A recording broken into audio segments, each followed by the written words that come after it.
got two niggas spoiling movies. Yeah. Brandon Collins, that's me, and Justin Brown for your movie needs.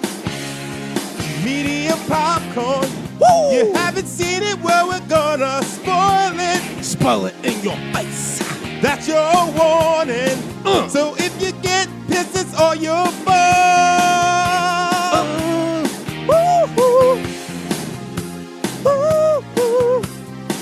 What is up, little business so dry tomatoes? It's your boy Eddie Collins.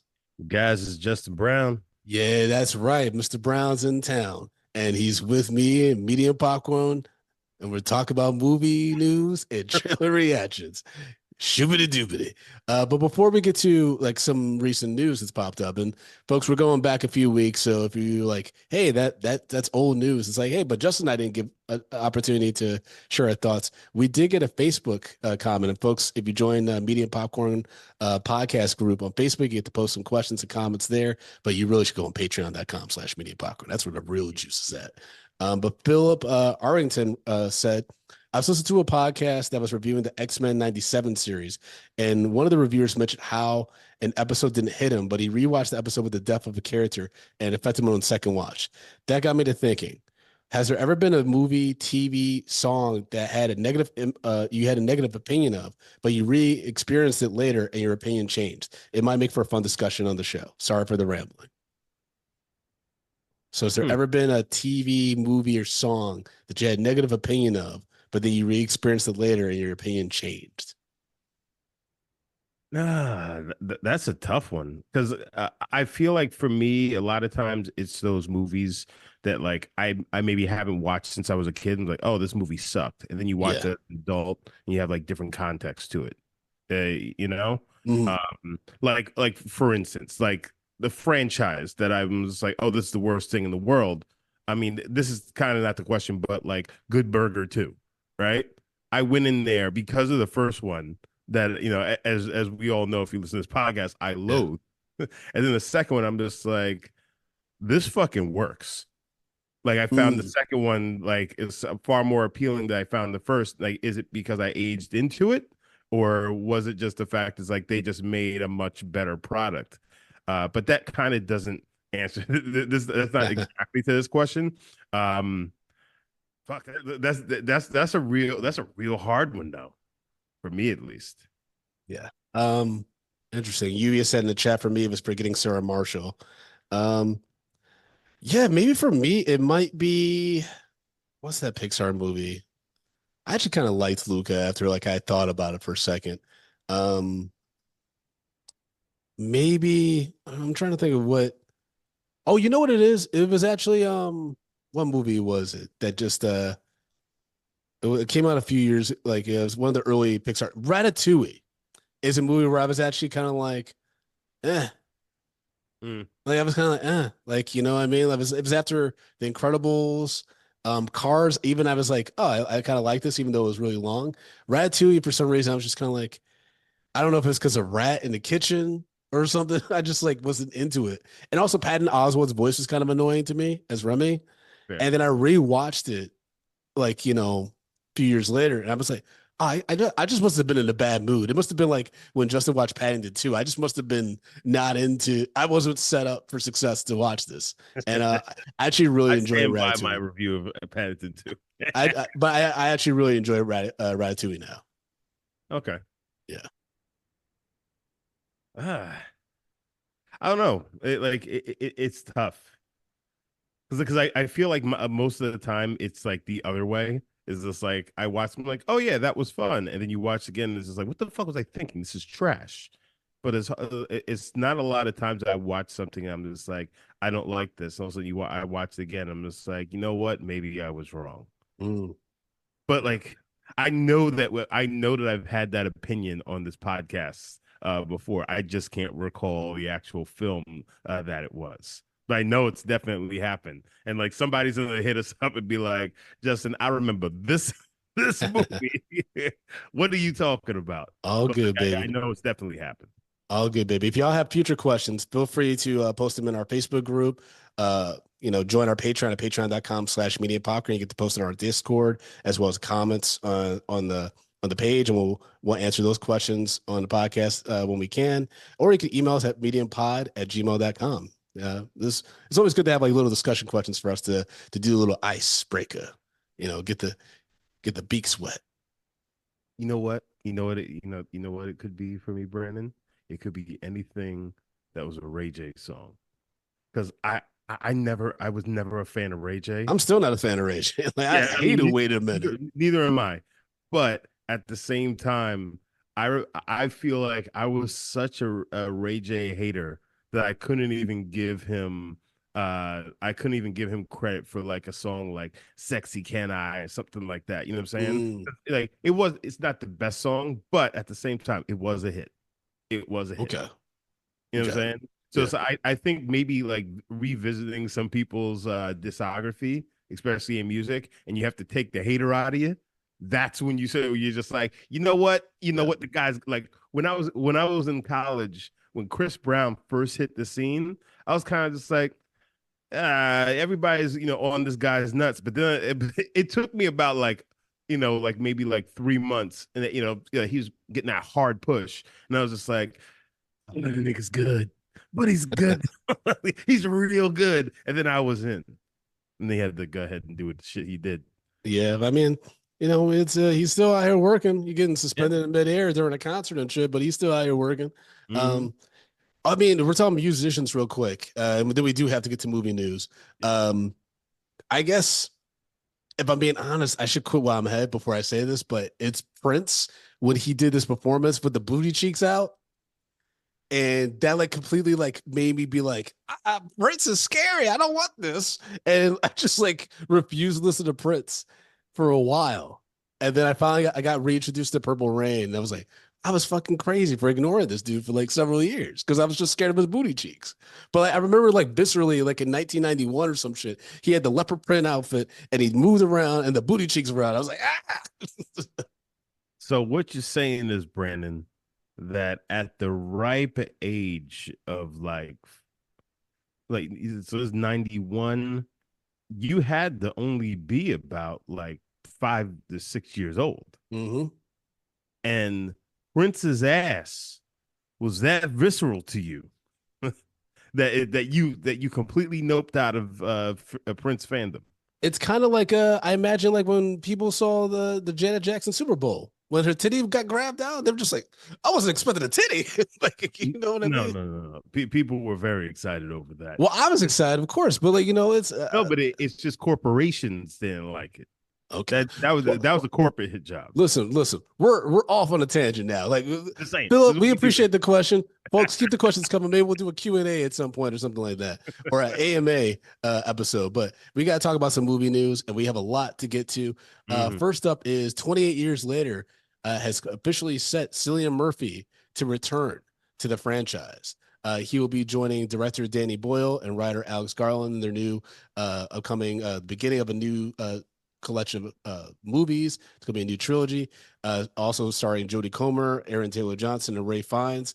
It's gonna be interesting because that's like his breakout movie, and for him to be returned to it, I wonder, it'd be kind of dope if he's just like the opening kill or some shit. Like, it's just, you bring back this Oscar winner now who's like blown up since then, and you kill him off immediately. That'd be ballsy as hell. I would love it. It would be, and I can see them doing it. But also, I also think this is like, what are they going to give us 28 years later? It's like, how's he still alive? Yeah, because they left his because I forgot which cut was the theatrical cut of 28 Days Later. Because there's one where he dies, and there's another where he lives. And I can't remember which one's the director's cut. I think he lives in the original. Yeah, I think he lives. I mean, and that's the thing, is just like 28 days later, that's a really bad day. Oh, yeah. Like, he's going through it. Yep. So it's like, how he's still around. I mean, we'll have to see what the world's like. And maybe he's like, he's this ultimate survivor dude that knows exactly what to do when the zombie apocalypse restarts or something like that. Because I imagine we're not still fighting zombies 28 years later. But if it's around a new outbreak, then it's like he's the kind of person you kind of want their knowledge about, like, hey, how'd you navigate this when it first started? You know what I mean? Yeah. Yeah, well, I mean, I think it's going to be like a dystopian kind of world, at that point. Yeah, I'm curious to see what happens. I'm curious to see how they present it. Yeah.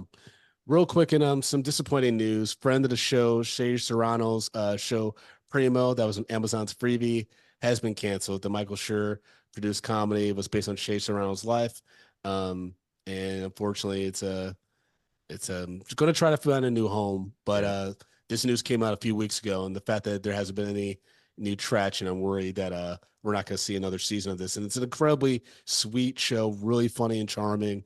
It's on freebie still, I think. I don't think they're doing like the content white thing. So if you haven't gotten a chance to see it, folks, definitely check out Primo. But yeah, it's just disappointing to see more shows focusing on people of color getting canceled. Yeah. Like, I mean, but the good thing is, they are shopping it to other networks or platforms. Yeah. So, there is a possibility it could get picked up. So. It's possible, but man, if Warrior didn't get picked up after debuting, popping up on Netflix and stuff, I'm like, there ain't no hope for none of us. Yeah, I know.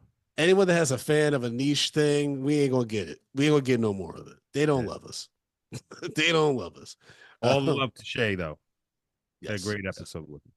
Yeah. Let's see. Morgan Spurlock of Super Size Me fame died at the age of 53. Apparently, he had complications of cancer. His family confirmed that he had some complications with I don't want to call them complications. He had Drinking some problems. issues with he had health problems, but then also his career kind of took a step backwards. What was that? Did you hear that? No, I didn't hear anything. Oh, he had the website with the article, and Morgan Spurlock started playing some drumming, and it blew up my ears. Yeah, Lluvia heard it.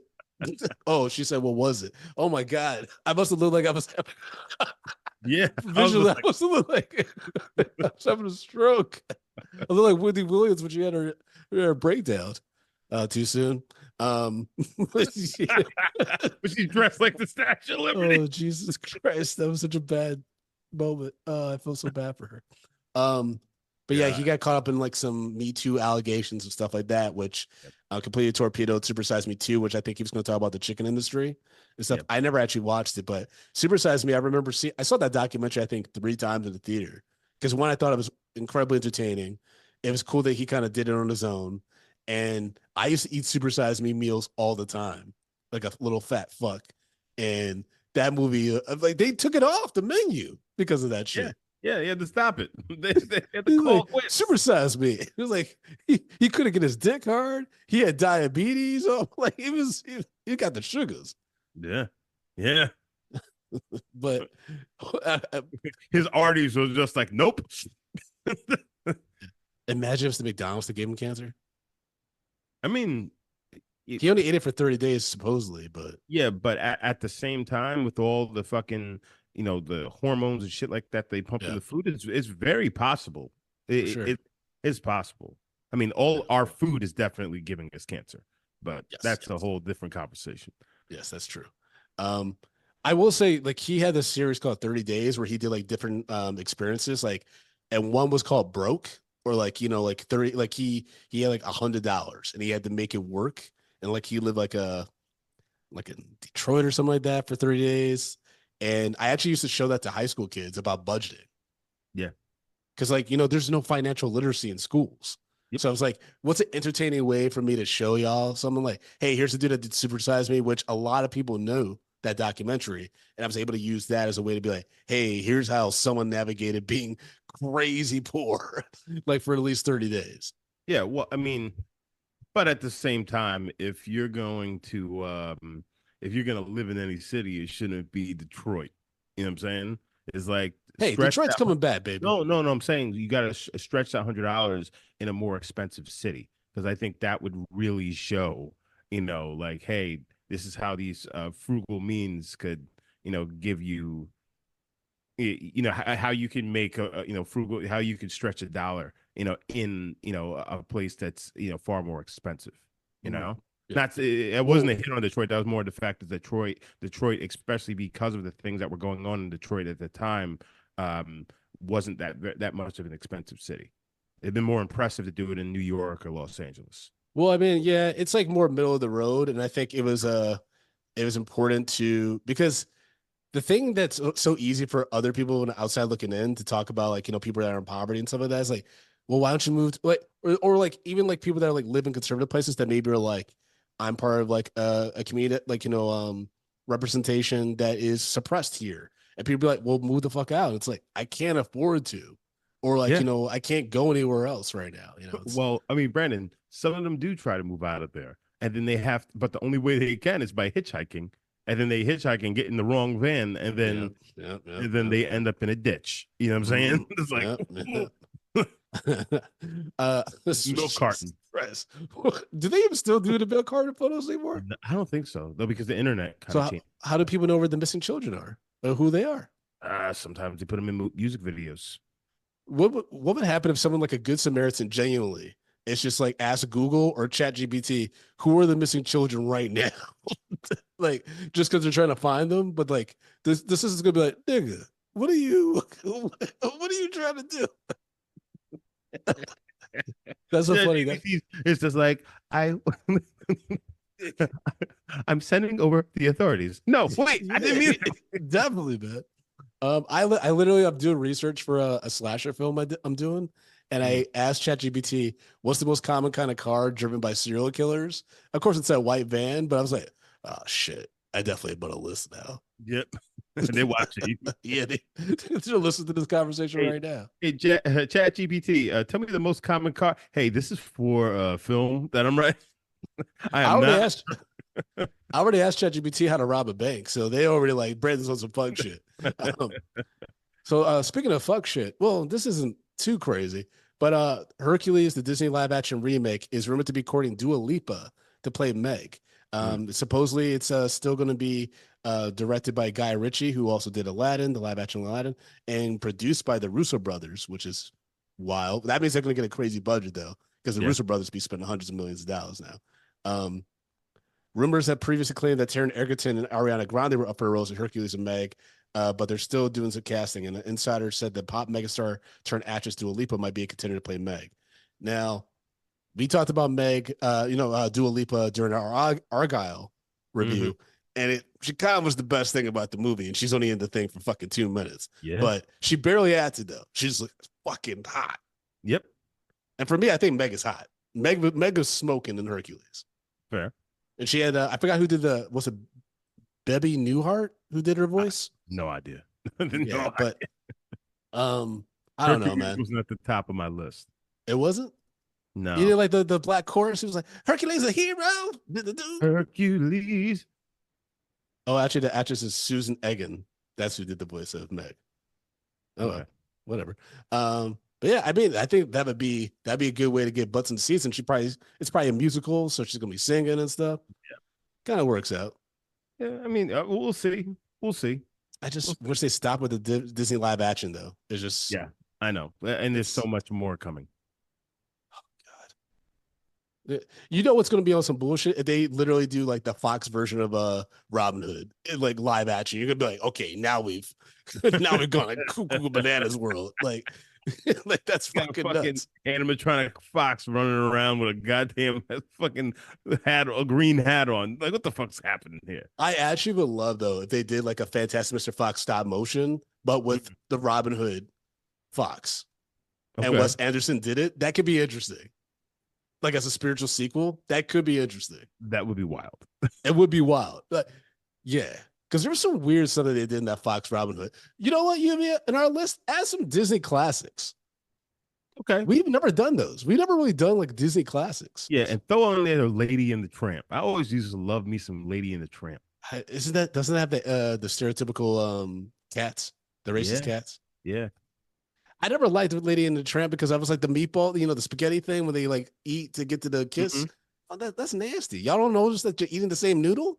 Come on, man. Hey, baby, that's love. That's not love. That's just What? fucking. No, That's, they watch them that man, give him a little show and they ain't paying attention, and then next thing you know, they kissing. Next thing you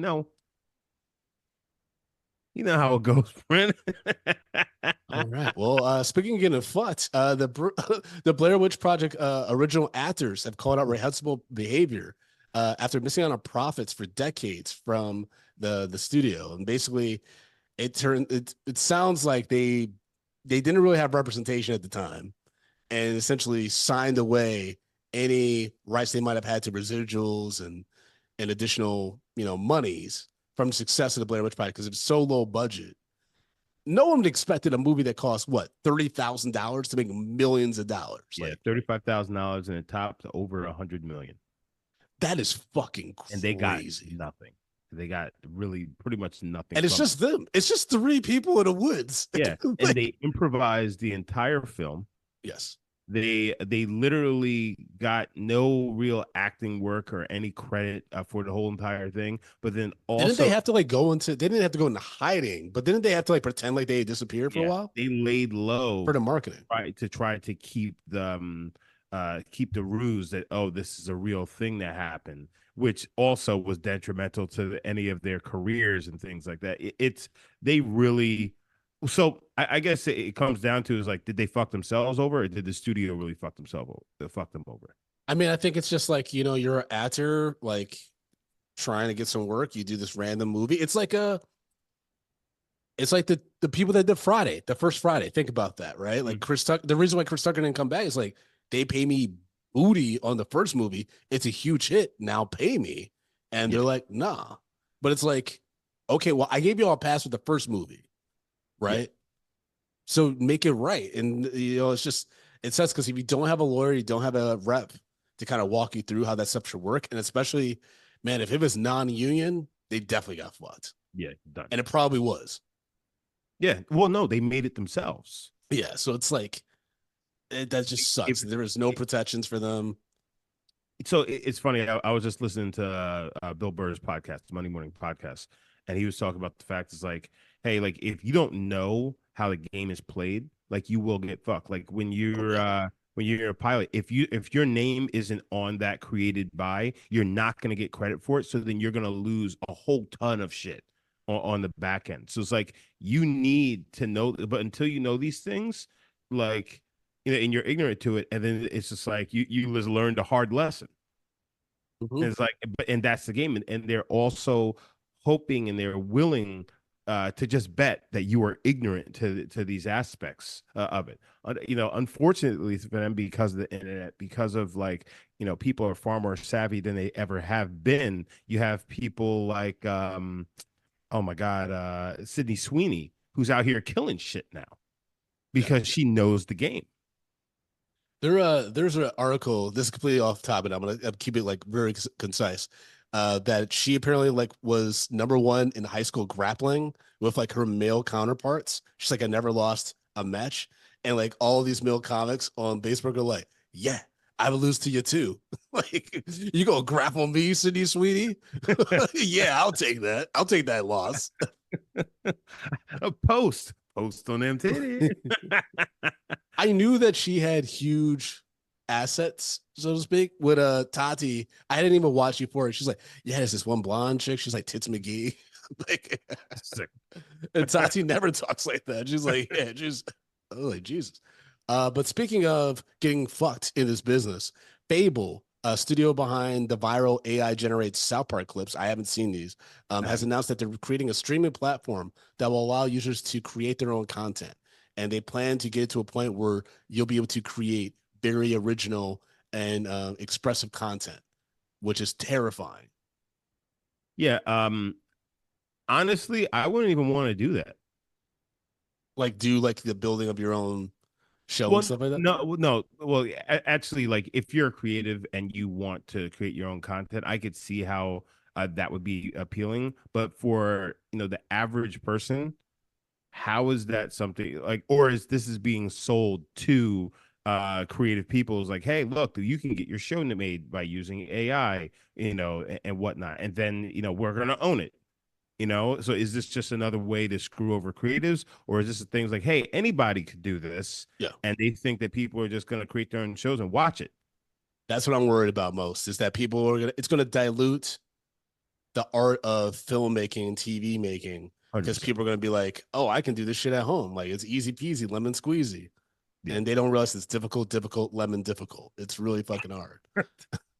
And that's not an original line, folks. I stole that from In the Loop. So yeah, before you like tweet at me like, Brandon, you're so funny and it's original. I'm like, I stole it. I'm sorry, yo. Difficult. I'm in difficult. It's one of my favorite lines because it's so genuine the way the guy said it. You just like it's difficult, man.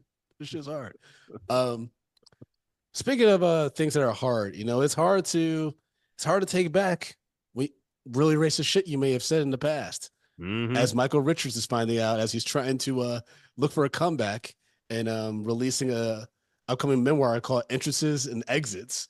Uh, he's like, my anger was all over the place and it came through hard and fast. Anger is quite a force, but it happened. Rather than run from it, I dove into the deep end and tried to learn from it. It hasn't been easy.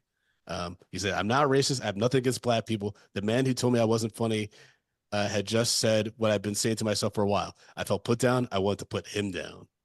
That's not a good choice of words. That last sentence is not great. But you know what? At the same time, that's what people do when they feel hurt. They, like they get hurt and then they go on the attack. You know what I'm saying? So in a way, he was being real, with sharing like, hey, this is how I felt and this is how that came out. He's like, maybe I didn't mean to be, really racist in that moment, but like, yeah, I realized I was. But at the same time, it doesn't give him a pass. But No, I think a lot of people can actually sympathize with the fact is like, yeah, sometimes you say shit that you don't mean because you're a crazy person at that time. Mm-hmm. Yeah, I mean, I just never. Yeah, I mean that turned me off of watching like Seinfeld reruns. Really, like I'm not trying to like, fatten his pockets more than they already are from Seinfeld stuff. He's gonna be okay. Yeah, you know what I mean. You know what the thing is? It's like, it's not a thing. It's not just the fact. It's like, oh, he was out there spouting the N word and and saying racist things. It's like he was angry. And when you're angry and you're spouting that kind of stuff, you mean it. You know what I'm saying? Yeah. So like that's the thing where black people are just like, nah, man, I can't with you anymore. Yep. But black people are just gonna be out here continuing to be resilient and thriving and surviving.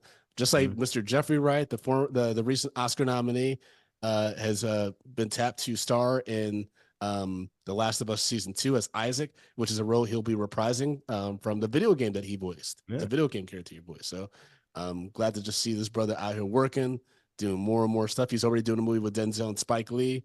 I'm just glad that he's not part of that unfortunate Oscar curse that sometimes happens, especially with nominees of color, where they get this burn and then out of nowhere the phone starts ringing. It's like, what the fuck?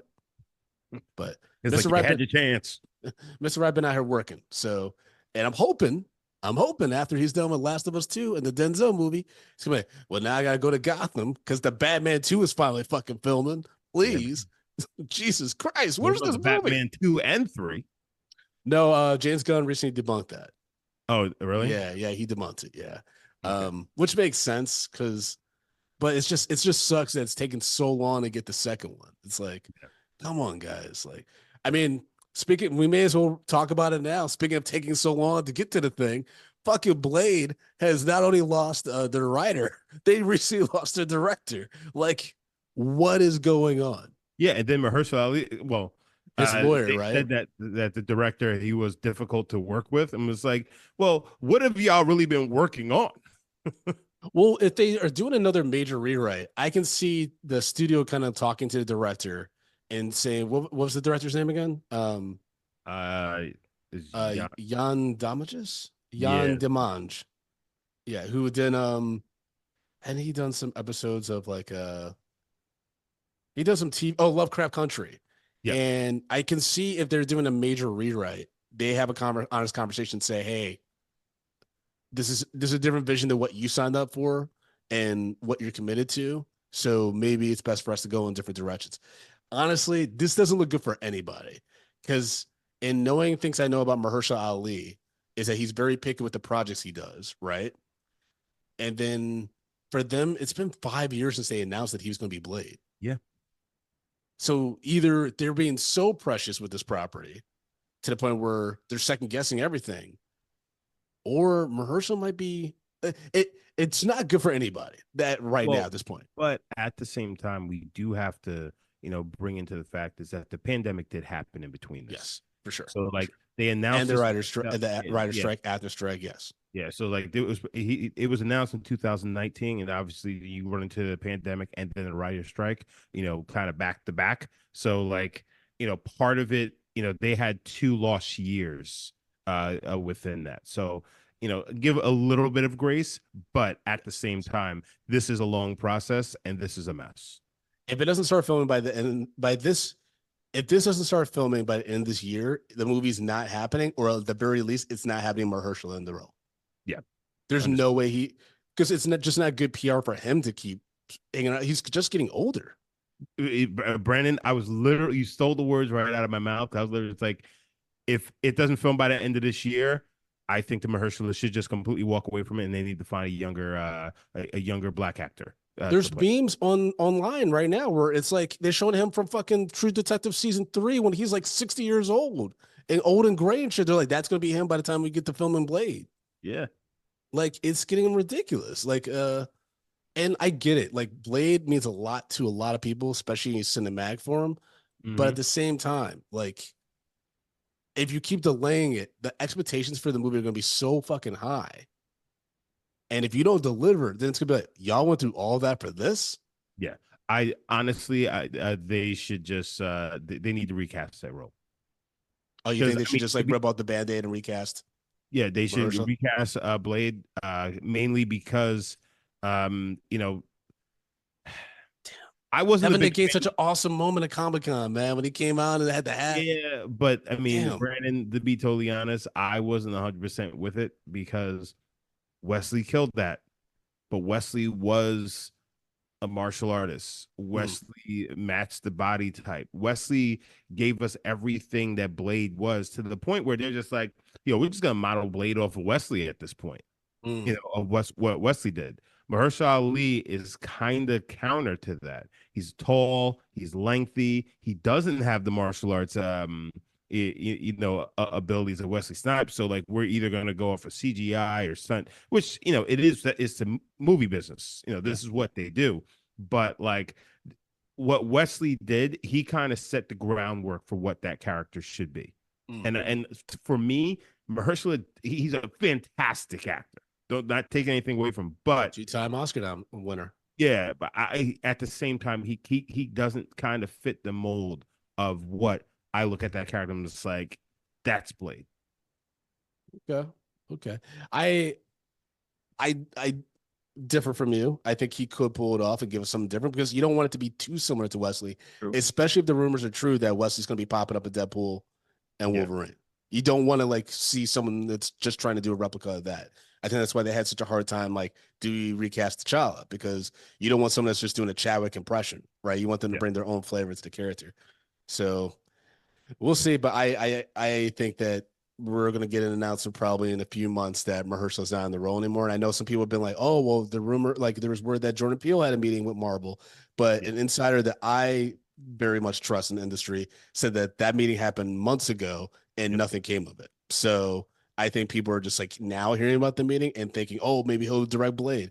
It's possible, but I wouldn't bet the house on it. But also at the same time, I also heard that it wasn't necessarily for Blade; it was for a Marvel project. Yes, yeah, yeah. So it could be X-Men probably. Exactly. Yeah, because that's the rumor. They're rumoring that now. Which, But speaking of Mahershala, he has officially joined Scarlett Johansson in Universal's new Jurassic World feature, which has been written by the original screenwriter of Jurassic Park, David Cope.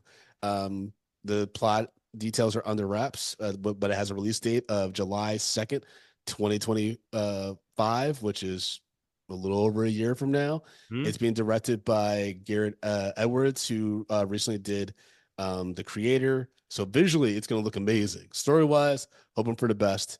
I love me some Jurassic Park. Jurassic Park's my favorite movie of all time. I'm fingers crossed that it's going to be decent. But Mahershala, like I said, is notoriously picky about his projects. So for him to do, I mean, it could just be like they're like, hey, we'll pay you a good amount of money. Yeah, we got the bag, homie. Yeah. Hey, Disney's been tickling your balls a little bit over there, but it's been since 2019, baby. Come and get the good stuff over at Universal. He's like, So we'll see what happens there. But piggybacking, popping back over to Marvel news, Giancarlo Esposito will officially make his MCU debut in Captain America: Brave New World, and there's also been some set photos of him in the character. The antagonist that he's playing is unknown, but he says his antagonist, Agent of Chaos, a serious thorn in Sam Wilson's side, and that his character will also be getting a TV show. So, well, I don't necessarily think that they mean that he's going to be getting his own TV show, but he'll be appearing probably, right? Yeah, he'll be appearing or as a villain in a TV show. So there has been some rumors that he's playing Bushman, which is a character I'm not too familiar with. But we'll see. We'll see. I mean, that's not too far out. Yeah, I know some people were saying, "Oh, he looked like he could be playing Whistler," but I'm like, "But why would that be an antagonist towards Sam Wilson?" Like, we have to think about how this stuff connects to Sam Wilson. Yeah. But I do, and this is the unfortunate thing about time and how long it takes for these projects to get up and running. I just think he's too old to have played Professor X the way he wanted to. There's just you don't get longevity out of him in that role because of his age, unfortunately. And as much as you try to de-age people and stuff, it's just not there. So, and X-Men just got a writer. They don't even have a director. They just got Michael Leslie, who's done the Hunger Games movie, The Ballad of Songbirds and Snakes, to sign on to do the script. So good luck to you, Michael, because after the success of X-Men 97, you have a tall order, my friend. Mm-hmm. But yeah, like I'm glad Mr. Esposito is in the MCU because he's definitely been, pining for that for a long time. However, I think we need to lower our expectations about how significant he's going to be in the MCU going forward. Yeah. I don't think it's going to be as prominent as like what he's doing in The Mandalorian or The Boys. You know what I mean? But at the same time, is it like also a thing where he's kind of like the industry's bad man? Yeah. He's a classic villain. He plays a great villain. Yeah, he does. I mean, if he and Idris get together as villains in a movie, it's going to be a problem for the protagonist. Let me tell you. I mean, that's true. It's going to be a problem. That's the issue with like Idris trying to play a protagonist and playing the good guy. Kind of doesn't work. Yeah, he's a great villain. He's just got the voice and he's got the presence. Just make him a villain. Yeah, all the time. I mean, he played a fucking tiger and he was fucking phenomenal. One of the best voice performances in the past 20 years, easily. Yeah, it's like him, Jeremy Irons, as Scar. Fucking James Earl Jones, of course. Yeah, Robin Williams and Aladdin. He's in the top 10. He's up there because of his portrayal of Shere Khan. Like he's fantastic. But I'll even say Tom Hanks, man. Woody. Yeah, he was great as Woody. He made me cry, and he was the only reason. He's the reason why Toy Story 4 works. Yeah, because you had Woody kind of like, I finished my job. Like, what do I do now? Like, he made like that nigga existential. Like he was like, he's like, I'm retired. I was like, is Woody about to take his own life? Like, what's happening here?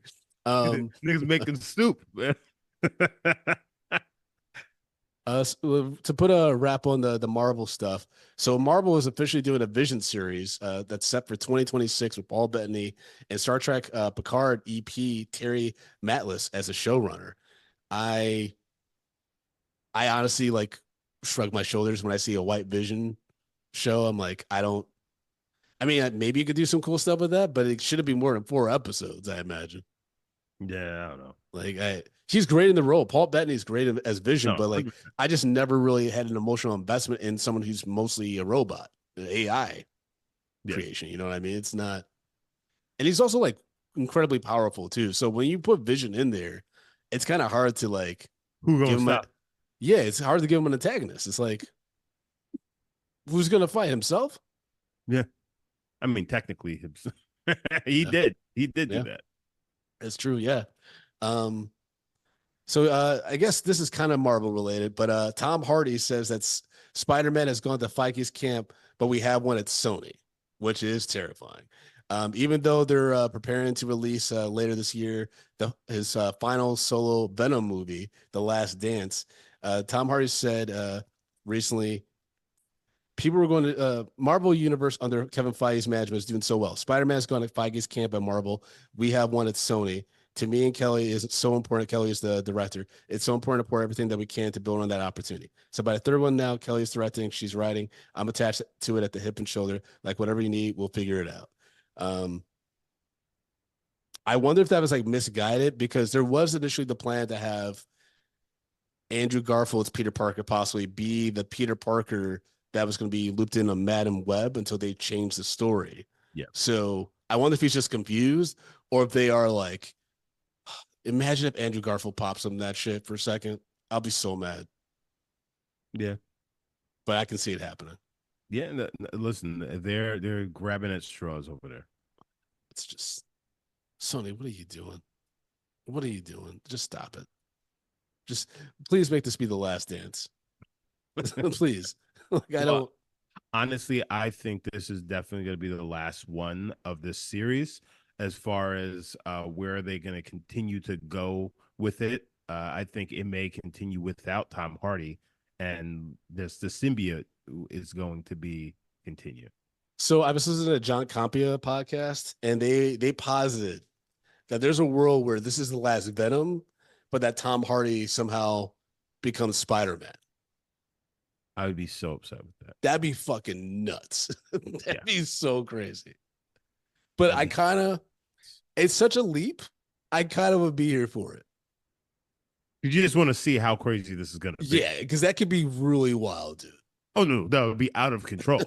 That's like Hitchcock and Spider-Man coming together as one. Yeah, that'd be Hitchcock or Hancock? Hancock, sorry. I was like, Hitchcock. Alfred? Okay. Yeah, that nigga.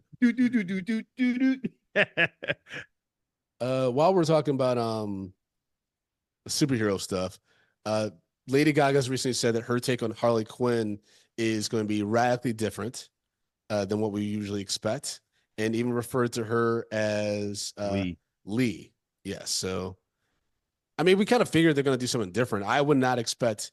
There's probably going to be some influences from Joker stories, but if you think they're going to like hold true to any kind of mythology or stuff you see in the comics, so you can like be the nerd to kind of stun on people after the movie, I think you're misguided. I think they're doing some wild shit with this one. Mm-hmm. And also, you got to remember, after the first movie, half of this shit may not even be real. Yeah. That's what's so crazy about the first one. You're like, what? You know, you're just creeping on Zazie Beetz. I'm like, I get it, but also, nigga. Like, I mean, I get it. I understand. I've done it too, man. I saw it on the train. We all do it. It sounds so bad when you say it like that. Oh, wait, we got one more piece of superhero news. The Boys, the amazing Amazon television show, is officially ending with season 5, which, as much as that hurts me to say, I'm so happy they have an end date in mind and set. Because that means Eric Kripke and the cast know exactly what they're doing, and they're going to be able to execute their vision wholeheartedly. And also that means that the next season is going to go hard. I mean, I have some screeners of season 4, and I'm already halfway through. It's, if you know anything about the comics, it's getting that dark, folks. Like I think it's important to remember that The Boys is not about heroes. Yeah. And people are going to do some really bad things, even people we love. And a lot of people are going to die. Just keep that in mind. Like, I think it's important. Like, I think it's easy to forget, like, you know, like, oh, we're watching people do terrible things. Even though that they're the good guys, quote unquote, they're still murdering people. They're still they're killing people accidentally too. Like it's not going to be great, but it's going to be awesome. Mm-hmm. Have you been watching Gen V? Did you watch Gen V? No. The spinoff? Dude, that's awesome. Really? The Gen V is actually a really good, worthy spinoff of The Boys, and it's fucking gnarly because one of the characters can control your blood. Yeah, and you should watch Gen V before you watch season 4, if you haven't already. But yeah, where's Gen V playing? It's on Amazon Prime. It's all on the same stuff. But yeah, Gen V, dude, like that person who can control blood, you learn that that's probably the most powerful suit. Like even maybe more than Homelander. If you can fully figure out how to do it, like people are afraid of bloodbenders. Hmm. Yeah. Because think about it. If everyone has blood, you can control everybody. Yeah, you could just suck the blood out of everything. Hey, Oh hey, boy. Yeah, I mean you can really fuck people up. yeah. You can be the Spe- blood god. speaking of sucking the blood out of things, Blumhouse is overhauling their Exorcist franchise with by setting Mike Flanagan to direct their new movie. So it sounds like they're going to do a hard reset, and they're bringing on Doctor Sleep director and Visionary, who's done a lot of the Netflix movies like series like House on Haunted Hill and stuff like that, and the Fall of the House of Usher to do the new Exorcist movie, which I think is an inspired choice. I actually liked the Haunting House one. I didn't see any of the other Netflix series he did, but those have huge followings. People seem to like him a lot. And he has, I like Dr. Sleep. We reviewed Dr. Sleep, but we like that too. So he knows how to work with IP. I kind of wish they went in this direction before instead of David Gordon Green, as much as I've enjoyed David Gordon Green's work before. I just also, but I don't know if, does anyone give a fuck about The Exorcist? I'm not trying to be rude. Like, it's one of the best horror films of all time, but no one's like been like, I could really use some more of. Yeah, but if you can get a fresh take on it, a new set of eyes, it could revamp it and bring it back to prominence. That's why they're doing it. And I also hate this, but I can see why they want to go with a horror, because horror films like those, in a way, those work, revamping them and doing something different with it. You know what I'm saying? It could, because you're updating them to time, which vastly changes the film. Mm. Now, if they do The Exorcist and it's still set in the same time frame, don't want to see it. Don't care. Mm. But if you're bringing it to modern times, like, okay, I could okay.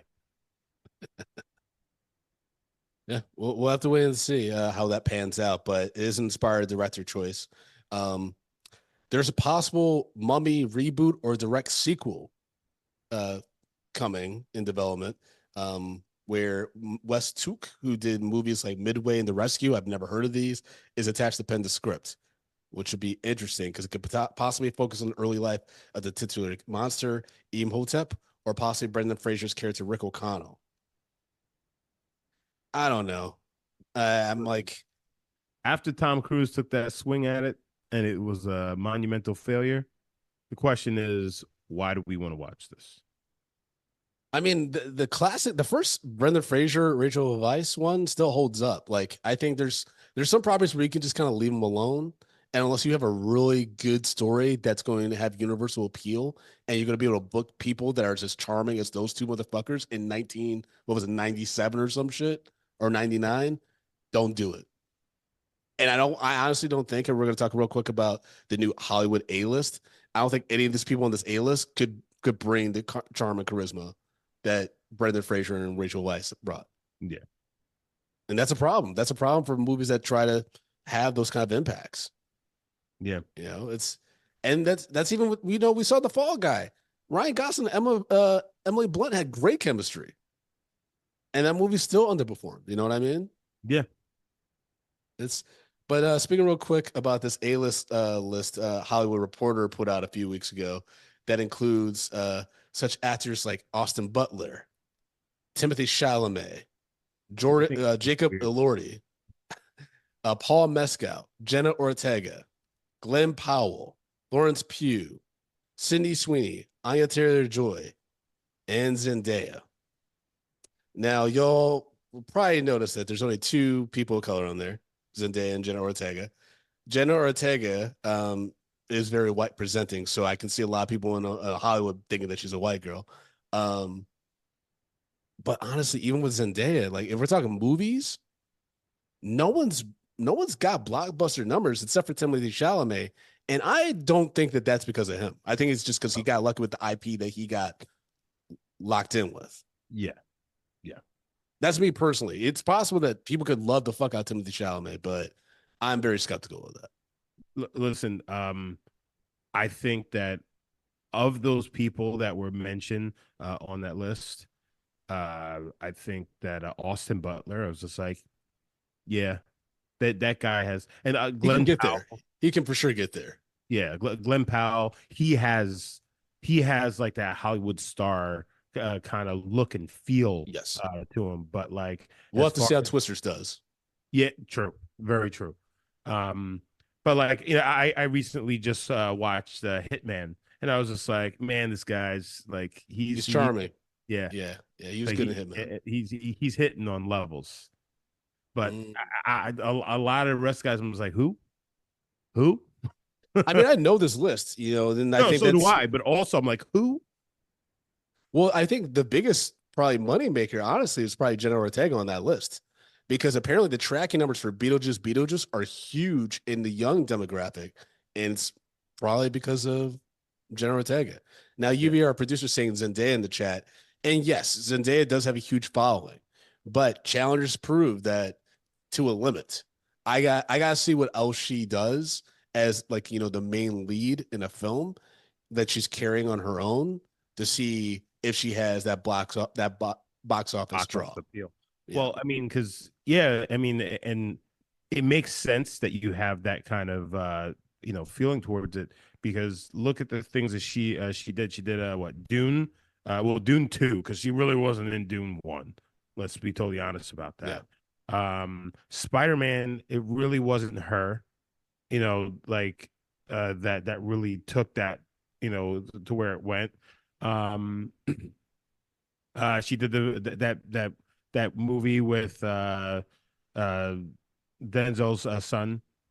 Oh yeah, Uh Malcolm and Marie. That yeah, was Malcolm Netflix Murray. though. So, Yeah, so it's like she really doesn't have a big hit.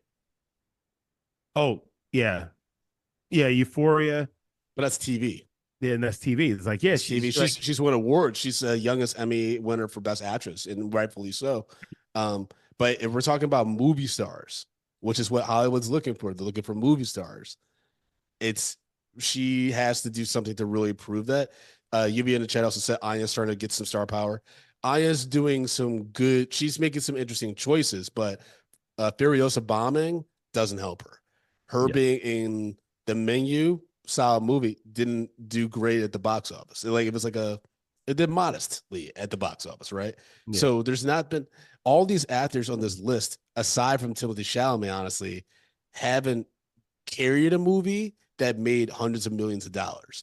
And like I said, I think Timothy Chalamet just got lucky because he had to be looped in on some really strong IP. But again, excuse me. Again, at the same time, a lot of the most of these actors that we're speaking of, their rise to prominence came through and or after the pandemic. Mm. So they really haven't had the opportunity to actually get real Well, box office numbers the way that but some of them are kid actors though.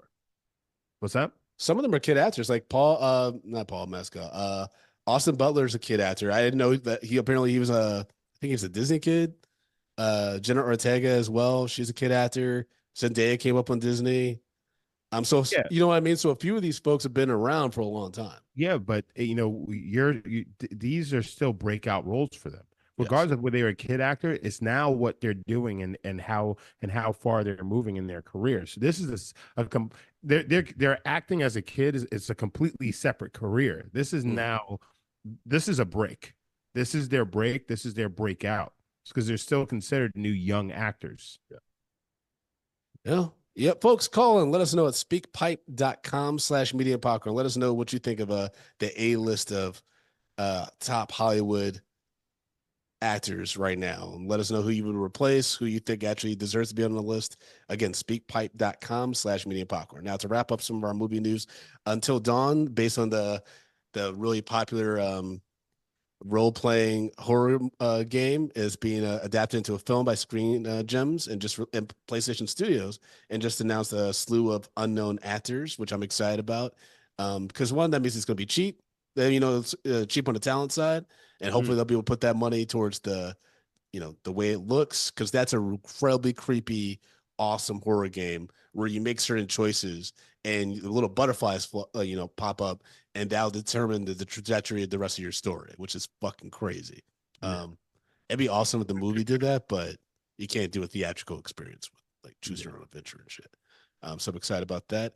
And then Kerry Washington, along with Andrew Scott, Josh O'Connor, Kaylee Spaney, and Mila Kunis, and Glenn Close have all joined the third installment of the Knives Out series called Wake Up Dead Man. So they'll be joining Daniel Craig, who's now sporting long locks for the new Ryan Johnson murder mystery, which I'm excited about. I'm just that's a hell of a cast, man. Looking forward to it. Yeah. I'm just like I want there to be more deaths. I know it sounds really like dark, but I want to see more bodies hit the floor. Okay. Let the bodies hit the floor. And last but not least, for movie news, before we jump to some trailer reactions, Sony Pictures has purchased Alamo Drafthouse, the theater chain that inspired passionate following with its creative cocktails, extensive food menu, and strict no talking, no texting policies. A few people have reached out to me on social media, be like, Brandon, what do you think of this news? I'm like, I don't think anything yet because I don't know how much they're going to change. Yeah. I just hope they don't monopolize the theater where fucking by December, instead of seeing a bunch of Oscar nominated films, it's just 7 theaters full of Craven the fucking Hunter. I think I'm going to lose my mind. Yeah, they'll have probably exclusive, like behind the scenes content for Sony Pictures, which would be fine. They have a great filmography. They have a great catalog, but just don't fuck it up and like don't take away the no texting, no talking policy because that would for sure. Then I'm canceling my Alamo Drafthouse subscription. I'm just telling you on now. They barely monitor the shit anyway, but it's still better than AMC and having to fight a nigga because he took your seats and won't stop texting his mama. Yeah. So at least that's who I think is texting. I'm giving him the benefit of the doubt. But folks, we did watch some movie trailers. First of which was Trigger Warning, starring Jessica Alba and comedian Tone Bell, who I'm trying to get on the show because Tone's the homie. Where it's like kind of a revenge thriller that's going to be on Netflix, I believe. Yes. Actually, very soon. Yeah, I'm going to watch it because Jessica Alba hasn't done something in a long time. But it did remind me, Jessica Alba, not the best actress. We reviewed some of her movies, and they're not great. Yeah. But undeniably, she's one of the most beautiful people to ever grace a film screen. And I got to say, at first, I did not recognize her. Yeah, she looks like a mature woman. She looks great. Yeah, she looked great. She had them babies, so she got a little bit filled out. She's not honey skinny no more. Which Tati and I watched some honey dance scenes the other night, and we're just like, why did they do this to this girl? She looked crazy. she do the sways, and she's watching little black kids play basketball. She's like, I got some moves. Like, no, you don't. Hey, my name is Honey. Like, stop. It did remind me though, real quick. We have to start doing the step up movies, Justin. I know it's gonna be painful for you. It's gonna be painful for me too, but we have to start doing them because the comedy that will come from our takes on these insane dance movies, okay, Brandon, cannot be denied to the listener. If we're gonna do the step up movies, I feel like it's only right that we should also do complimentary YouTube or Instagram videos of us trying some of the dance. Oh yeah, I'll do that. I'll do that right now. I don't know how we'll be able to do the Shannon Tatum bouncing on a trampoline scene or like dancing in the fucking rain for some reason because we're taking it to the streets. Which when we do step up to the streets, I have a lot of issues with that movie, but the continuity is a big one because niggas be changing outfits halfway through dance scenes. They go back and forth. It's insane. Anyways, Beetlejuice is coming out, and a new trailer dropped recently, giving us a little bit more of the story. Where Jenna Ortega is clearly playing Winona Ryder's daughter in it. And I'm hoping that there's a story worth telling. I don't think everyone would come back if it wasn't. It's not like maybe Michael Keaton does need the money, but I imagine between him and Tim Burton, they're good to go for the rest of their lives. So hopefully they're like, yo, we finally cracked it. Because they've been trying to do a sequel to Beetlejuice for a long time. I remember Kevin Smith did a story about they were trying to do Beetlejuice in Hawaii or some shit. Like, that's how desperate they were trying to do a Beetlejuice sequel. It's like, listen, we just not filming in Hawaii. You in? You kind of was like, they were going to offer me a trip to Hawaii. But what do you think? What did you think of the Beetlejuice sequel? Listen, like, I haven't seen Beetlejuice in a long time. But I remember it still holds up, man. Yeah, I remember as a kid, it was like, oh, it was a really fun, movie. It's also kind of creepy at the It's same so time. fucking crazy. I just wonder, like, what's the story? How's this thing transferring it? But at the same time, as I say that, I'm just like, they kind of did allude to what the story is in this trailer. I'm just like, sometimes when you already kind of have an idea of what's going on in the trailer, I don't know, is that a good sign? Mm. Is that a good sign? Mm. Only the Lord will tell, Well, or the yeah. time will tell. Yeah, yeah, yeah. Not the Lord. Also, only time will tell if Moana 2 is worth the squeeze from taking from direct to video to theatrical, because this trailer made it look like a direct to video movie. Yeah, I don't get the need. I don't. It seemed like a retread of the first movie. Like it was like a lot of the same kind of shots. The only difference is they brought the pig this time. Yeah, I was like, okay. I'm just it's like, like this feels like a money grab, Disney. yes, This yes. one feels like a money grab. So you better Mm-hmm. bring the thunder. You know what I Thunder. mean? Oh, couldn't help myself. Uh, I don't know. Okay, let's start wrapping this up. So there's a new trailer for Alien Romulus, which is being directed by the director of Don't Speak, um, and also the most recent Evil Dead movie. And it Yeah, looks pretty fucking gnarly, man. yeah. Looks some Looks pretty dope. badass shit. It like Aliens, just one of those properties that it comes back and you're just like, okay. And Like I it feels, watch. yeah, and it feels like someone that cares. It feels like someone that's like not trying to just do a money grab. It feels like they used real animatronics, which I believe the director confirmed. Yeah, Um, Xenomorph aside, it looks like a cool vibe. Like that I'll kind of be on the edge of my seat the whole time. Like, when's this nigga gonna pop out? Because that's what made the first two so great, is that these motherfuckers were hiding. yeah. You didn't know when they were gonna pop up, and they were just like the spit or something like that would burn you, or like, you know. What's crazy is like you hear like that kind of cracking sound and Oh, that when the thing was bursting through that chest, yeah, dude, that that was was nuts. rough. I When they had was the light on the chest, I was like, no, yo, yeah. Oh no, yeah. So, it's over. It's yep. over. Oh yeah. Once you get that first jolt, it's you Mm-hmm. may as well say goodbyes and I may.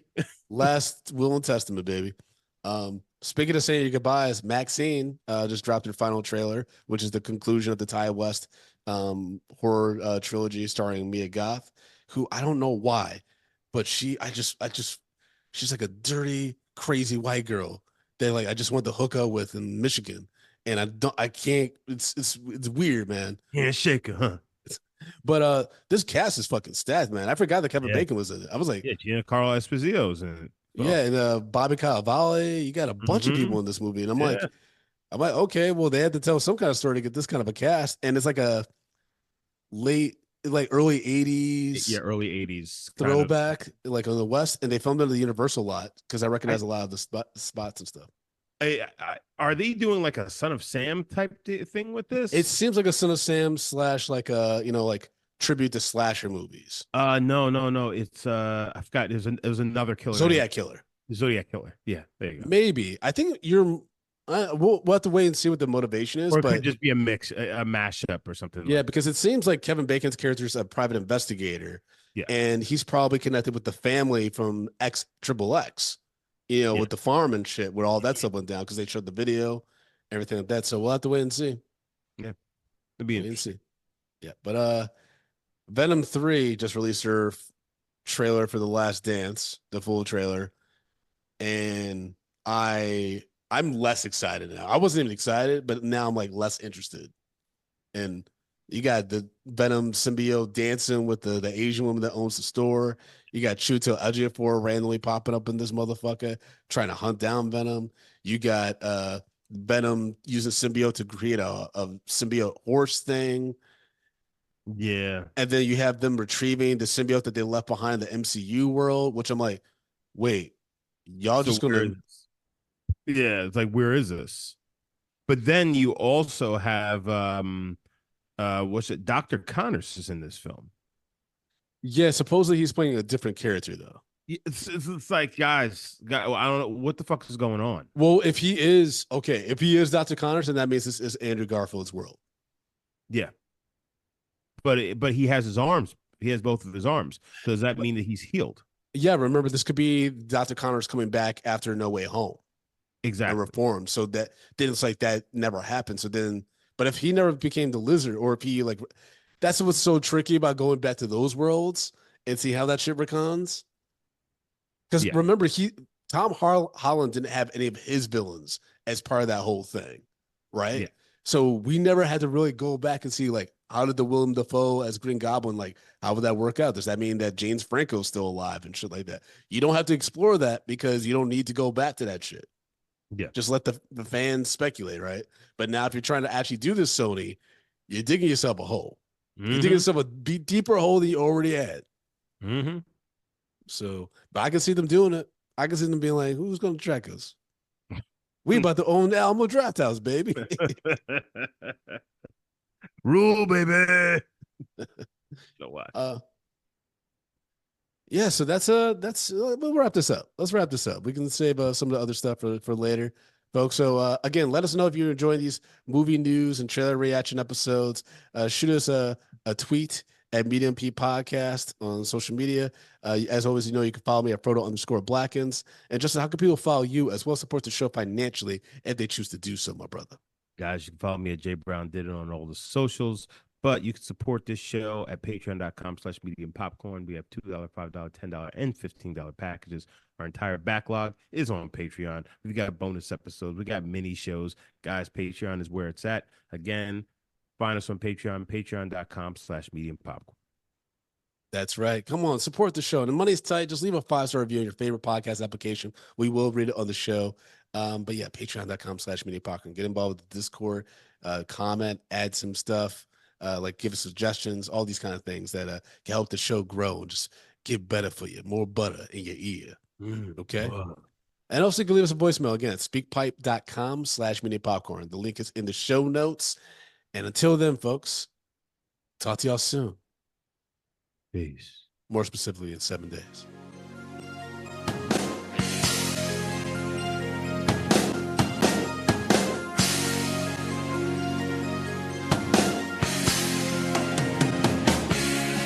Medium popcorn, we are two niggas spoiling movies. Yeah. Brandon Collins, that's me, and Justin Brown for your movie needs. Medium popcorn, woo! You haven't seen it, well we're gonna spoil it. Spoil it in your face. That's your warning. So if you get pissed, it's all your fault.